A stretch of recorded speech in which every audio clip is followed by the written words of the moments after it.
Actually, it was a very productive 2 days, but sometimes you have to walk. And this was just one of those times. All right, there is a dispute on this as to whether it was the president who walked or Kim Jong-un who walked or whether they both walked. But what they both didn't do is sign anything at all. And they even skipped out on lunch. Can you imagine that? The chefs who were preparing just fantastic food, and then what do you mean they're not coming? They're out of there now, and it's all history. So what happens now? Was this, if indeed the president is right, and he was the one who opted to pull away from the table, was it his Reagan moment when Ronald Reagan did that with Mikhail Gorbachev? They came back to secure a deal, but it was looking dicey for a while. The former CIA division chief for Korea under Presidents Clinton, Bruce Klingner. Very good to have you, Bruce. Thank you. We don't know. We're getting mixed reads as to who walked away from whom. I guess it doesn't really matter because there's no deal, but what do you think? Well, I think the president did the right thing. There were a lot of concerns that he was going to accept what would be a flawed deal. In the run-up to the summit, there were statements by various Trump administration officials which seemed to be suggesting that the U.S. was willing to lower the bar for North Korean requirements to come into compliance with UN resolutions.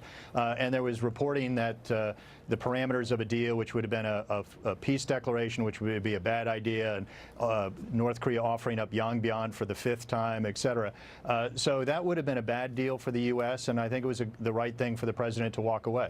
So assuming that's exactly what happened, because some are saying on the North Korean side that their leader wouldn't take any American guff, it could all be propaganda. But be that as it may, I don't see a rush to a third summit, or you play it out for me. What happens now? Right. Well, the president said there's no third summit scheduled, and I think that's more than just logistics. I think right now the ball is in North Korea's court. They overreached. I think they thought that the president would accept a deal, and the indications were towards that. They were offering up Yongbyon only, one of the nuclear facilities, and they were looking for either all or most of the sanctions to be removed. And that's just a really bad deal, even worse than we thought there might be. So the president seems to, in the meeting, have indicated perhaps the intelligence information that we have pointing to other covert facilities that would have to be included in a total denuclearization deal. So I think Kim Jong-un likely was surprised, and whoever walked away first, it's a better thing because the deal would have been a bad one. All right, now the question is, what are we getting out of the North Koreans to date? When you think about this whole process starting around Singapore back last summer, they've stopped, for the time being, any missile tests, but they still have the stuff.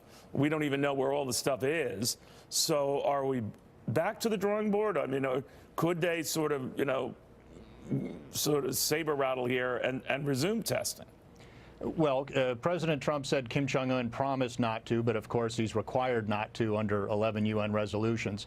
I don't think we're in for near-term increase in tensions, but certainly the situation, the status quo is not good. North Korea is producing perhaps 7 nuclear weapons every year. Since Singapore, there's been no denuclearization whatsoever. In fact, the North Koreans continue to nuclearize. They've expanded and refined their production facility for nuclear weapons as well as missiles and missile launchers.